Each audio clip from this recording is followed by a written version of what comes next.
Kia ora koutou and welcome to Writing in the Margins. I'm Jules, I'm a writer, but I'm also quite an ordinary person. I have a job, a house, a dog, a partner, and just a very busy life. Writing in the Margins is all about how normal people like me make the time to write. I love writing. It's definitely my thing. But that doesn't mean I don't have other things I also enjoy doing on top of writing. I love hiking, climbing, running, reading. I love hanging out with friends and talking to my family and walking my dog. As much as I love writing, I equally want to engage in all of these activities because they all play an important role in my productivity, happiness, and mental health and well-being. But like everyone else, I only have 24 hours in a day, so I simply cannot do all the things. I used to work very part-time, so I used to be able to write and exercise and spend time with my friends and have a healthy romantic relationship and do all the things, but working took up very little of my time. At the moment, I work full-time. I live further away from my office and I made a point that I don't want to eat out very often.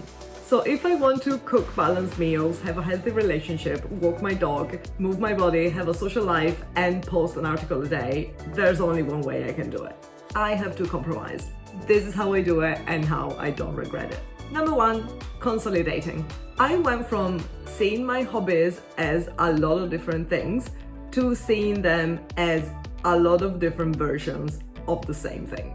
I used to think that I had to run, climb, and do yoga 4 times a week each.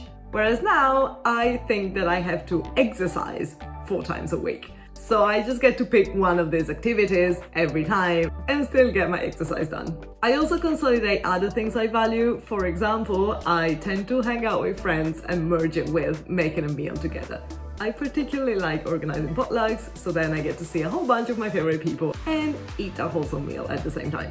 Number 2, managing expectations. I have learned to be kind and compassionate to myself, and I've accepted the fact that it's okay if I don't get to write every single day. I still write maybe 3 to 4 times a week, and that's okay. I'm okay with this because I also reframed what counts as writing to me. So if you want to know more about this, check my other video below. Number 3, I alternate activities. No matter how much I love writing, I can't keep it up for more than a few days straight.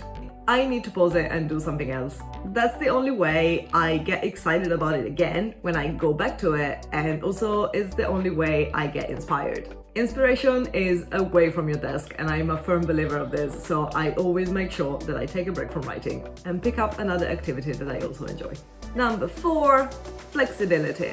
I don't always stick to a schedule.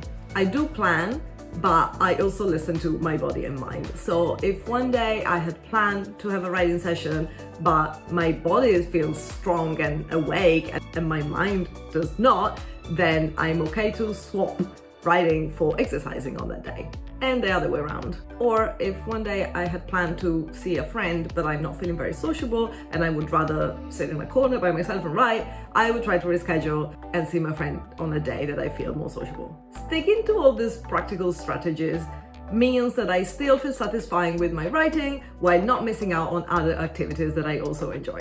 I'm still getting my writing done, but because I also know how important it is to engage in other hobbies and take breaks from writing, I also know that actually all of these hobbies are kind of conducive to my writing anyway. I hope this was helpful, and I also would love to know what you think, so let me know in the comments if you have any tips or tricks to make time for your own passion. Thank you for stopping by. Speak later!